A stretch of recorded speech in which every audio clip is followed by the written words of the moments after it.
अस्सलाम वालेकुम गाइस, उम्मीद करती हूँ खैरियत से हो गए, ठीक ठाक हो गए। और मैं आज गई हुई थी मार्केट और मार्केट से वापस आई तो मुझे बहुत ज़ोरों की भूख लग रही थी। मैं नीचे इनके पास पहुँच गई, मैंने बोला मुझे भूख लग रही, तो इन्होंने मुझे फटाफट से चाय मंगा के दी और रोल मंगाए क्योंकि बच्चों को भी भूख लग रही थी। अफ्तारी के बाद से हमने कुछ भी नहीं खाया हुआ था। बाहर की चाय है क्योंकि गैस इस वक्त आ नहीं रही होती, और बाहर से ही रोल मंगाए थे। तो मैंने अपने बेटे से ऊपर से चाय के कप मंगवाए, प्लेट मंगाई। यहाँ पे मैं रोल निकाल रही हूँ और चाय मैंने इनसे बोला आप निकाल दो, मुझसे नहीं निकलेगी, मैं गिरा दूँगी, क्योंकि मेरे हाथ में मोबाइल भी था, इसलिए मुझे वीडियो बनानी थी। मैंने इनसे बोला था निकाल दो। और बाहर की चाय मुझे अच्छी भी लगती, पर ये कि वो बहुत मुख्तसर सी कम सी आती, जितनी की भी मंगा लो। तो चाय बच्चे सब बच्चे पीते नहीं हैं, सिर्फ मैं पीती हूँ, ये पीते हैं और बड़ा वाला बेटा पीता है। फ़ातिमा, हफ्सा ये लोग नहीं पीते। और बस मैं यहाँ पे अपना रोल एंजॉय कर रही थी और चाय भी पी रही थी। चाय भी बहुत यमी लग रही थी और रोल भी बहुत यमी बना हुआ था, गरम गरम था। यहाँ पे ये भी रोल खा रहे थे। मैंने कहा आप काम छोड़ दो, पहले कुछ खा लो। और यहाँ पे मैंने अपने रोल का पराठा तोड़ा। मुझे बाहर का पराठा और चाय बहुत पसंद है, इसलिए मैंने रोल की साइड से पराठा तोड़ के चाय से डबो के खाने लग गई। और इन्होंने कहा तुम्हें खाना था तुम पहले बताती, मैं अलग से ही मंगाते थे। मैंने कहा नहीं बस बहुत है। यहाँ पे मेरा बेटा भी बैठ के खा रहा है, साथ ही हमारे बैठा हुआ है, वो भी कह रहा है बहुत यमी बना हुआ है, क्योंकि उसे भी भूख। हाँ, ये दोनों ऊपर थी क्योंकि जो है ना हम ही नीचे गए थे, काम ज़्यादा था नहीं, इसलिए मैं सारे बच्चों को नीचे लेके गई नहीं थी। और ये लैपटॉप भी देख रहे थे हम दोनों। बस मैं आज अपने बेटे के साथ मार्केट गई थी, तो हम दोनों बहुत ज़्यादा थके हुए थे। यहाँ पे हमने अपनी चाय डन करी, रोल खाया, और फिर अब मैंने थोड़ी देर इनके बाद बैठी हूँ काम वाम करके। अब मैं ऊपर जा रही हूँ क्योंकि 2:45 हो गए, मैं 1 बजे की आई हुई थी। अभी तो मार्केट और जाएंगे, अभी वो शॉपिंग बची हैं। हाँ, इनकी तो जितनी चीज़ें ले लो कम है। ये मैं घर आई हूँ तो ये यहाँ पे कंप्यूटर देख रही थी और वो वहाँ पे सो रही थी, और वो वहाँ पे मोबाइल देख रहा था लेट के। और फिर मैं अब आ गई सहरी बनाने किचन में। मैंने यहाँ पे फटाफट से आटा गूंदा, ये मेरी हेल्प करने के लिए आई थी। ये बर्तन धो रही थी और यहाँ पे अब इनके बाबा भी काम ख़त्म करके आ गए थे। ये नीचे से जो है ना अपने दोस्त से छालियाँ लेकर आएंगे। वैसे मैं बच्चों को छालियाँ खाने की इजाज़त देती ही नहीं हूँ, पर ये एक ही छालियाँ थी। ले आते हैं पापा बस। नहीं, वो इनको देते नहीं, इन्होंने ज़बरदस्ती जिद करके सबको एक एक छालियाँ दी। मैंने कहा चलो एक दाना मुझे भी दे दो। अब मैं आ गई थी अपनी सहरी की तरफ, जो मैंने पराठों। हाँ, नहीं खाते। मैंने अपने पेड़े डन किए हुए थे। यहाँ पे इसके बर्तन भी धुल चुके थे। ये भी बहुत खुश थी क्योंकि इसने मेरी हेल्प करी थी। माशाल्लाह मेरे बच्चे मेरी हेल्प करके खुश होते हैं, कभी भी दुखी नहीं होते। और मैं यहाँ पे अपने पराठे बना रही थी। यहाँ पे ये लोग जो है ना खूब मस्तियाँ कर रहे थे, मोबाइल देख रहे थे, कंप्यूटर देख रहे थे। मैंने कहा चलो जिस दिन ये जल्दी आ जाए उस दिन मुझसे काम होता ही नहीं, मैं बस बार बार। हाँ, ये सलाम कर रहा था। हाँ, ये अभी तक सो रही थी, ये अपना खा पी के सोई थी। यहाँ पे मेरे पराठे बन रहे थे, इन्होंने मुझे अंदर बुलाया था कि इधर आओ, देखो ये क्या कर रहा है। ये देखो, ये सब अपने एक ही स्टाइल में बैठे हुए थे। ये लोग इनकी नकल उतारे थे, तो इन्होंने मुझे आवाज़ लगा के बुलाया था। बस ये जिस दिन आ जाए ना जल्दी, तो उस दिन मेरी सहरी टाइम से नहीं बनती, मुझे देर हो जाती है। और मेरा भी दिल नहीं चाहता जब ये घर में और मैं किचन में काम कर रही हूँ। मतलब पापा के साथ हमारे को मज़ा आता है, टाइम अच्छा स्पेंड, अच्छा टाइम गुजर जाता है हमारा। ये यहाँ पे नकल करके मुझे दिखा रहा था। ये इन्होंने मुझे ये देखने के लिए बुलाया था कि अपने इन तीनों की नकल करने के लिए यहाँ बैठ गया।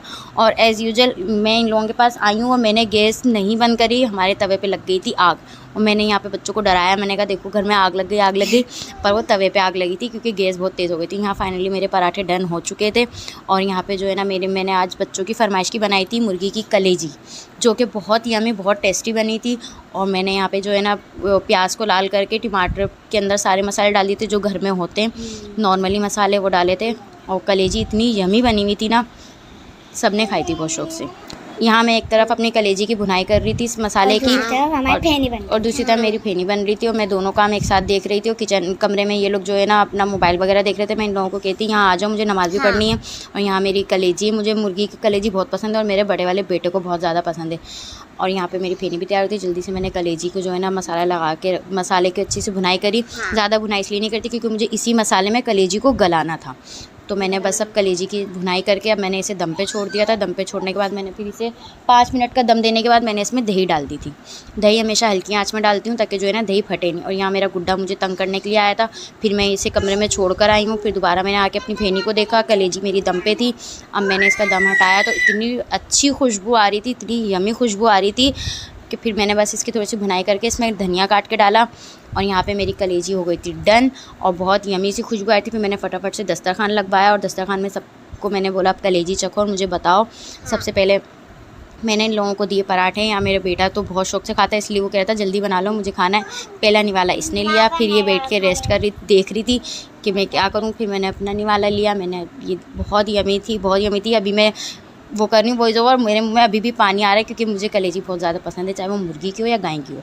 ये यहाँ पे जो है ना सुबह हो गई थी, हम फजर वगैरह की नमाज़ पढ़ के सो गए थे, यहाँ सब सो रहे थे।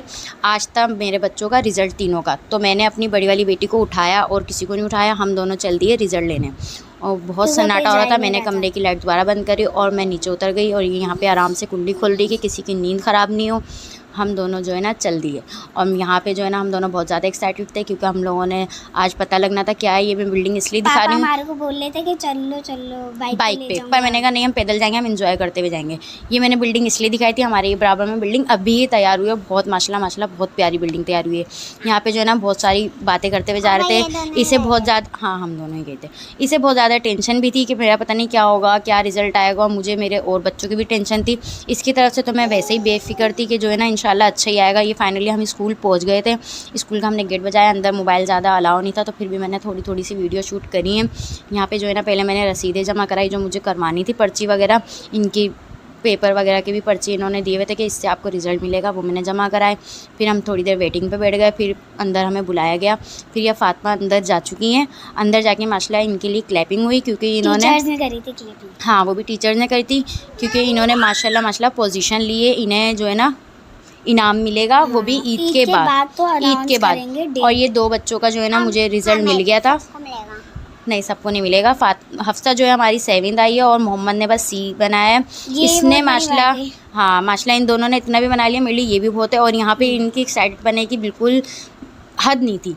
ये जो है ना मुझे अंदर का बता रही थी कि जो है ना अंदर मेरे लिए क्लैपिंग हुई, मैं इतना खुश हो रही थी और मैं भी इतनी खुश थी, पर कैमरा ऑन करते करते उनकी क्लैपिंग ख़त्म हो गई थी, मेरा कैमरा तब ऑन हुआ।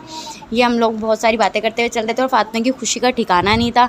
ये देखो ये बहुत ज़्यादा खुश हो रही है और हम जो है ना अब यहाँ पे जा रहे हैं। ये मैंने यहाँ पे थोड़ा सा कौवे को तंग करा, कौवा उड़ के जो है ना ऊपर जाके बैठ गया। मैंने कहा चलो तुम्हारा ज़मीन पे क्या काम, ज़मीन पे हम इंसानों का काम है, हम चल रहे हैं। और बस ये अब हम फाइनली अपने घर आ गए थे और ये फातिमा जल्दी से ऊपर चली गई और मैं इसके पीछे पीछे।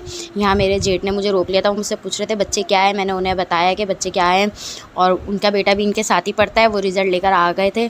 और अब मैं ऊपर जा रही थी। फातिमा की खुशी का ठिकाना था, वो जल्दी से जो है ना घर पे गई क्योंकि हमने रिज़ल्ट, हाँ अंदर अंधेरा हो रहा था। मैंने फटाफट से जो है ना लाइट ऑन करी और हम ज़्यादा टाइम नहीं लगा हमें, हम आ गए थे। आधे घंटे से भी कम टाइम लगा और हम आ गए यहाँ पे। अब जो है ना अब मैंने इनका, हाँ रिज़ल्ट ही लेना था। और अब जो है ना मैंने यहाँ पे आके बच्चों का रिज़ल्ट खोल के देखा। ये किसका था? ये जो है ना हफ्सा का रिज़ल्ट था। माशाल्लाह हफ्सा ने बहुत अच्छे नंबर लिए थे, पर ये कि इसकी पेपरों के दौरान तबीयत थोड़ी ठीक नहीं थी, इसलिए 7th पोजीशन में आई थी। वरना हाँ माशाल्लाह हमेशा अच्छे लाती। पिछले साल भी इसे मेडल, हाँ पिछले साल भी मेडल मिलता है। ये फातिमा का रिज़ल्ट, फातिमा के रिज़ल्ट का पर्चा है कि इसे ईद के बाद इनाम के साथ रिज़ल्ट मिलेगा। और इसके साथ ही मैंने मोहम्मद का रखा हुआ था। हमें भी ये इसलिए बोले जा रही क्योंकि इसे बहुत ख्वाहिश है कि मुझे भी इनाम मिले, पर कोई मसला नहीं है। उम्मीद करती हूँ आपको मेरा ब्लॉग अच्छा लगा तो लाइक शेयर सब्सक्राइब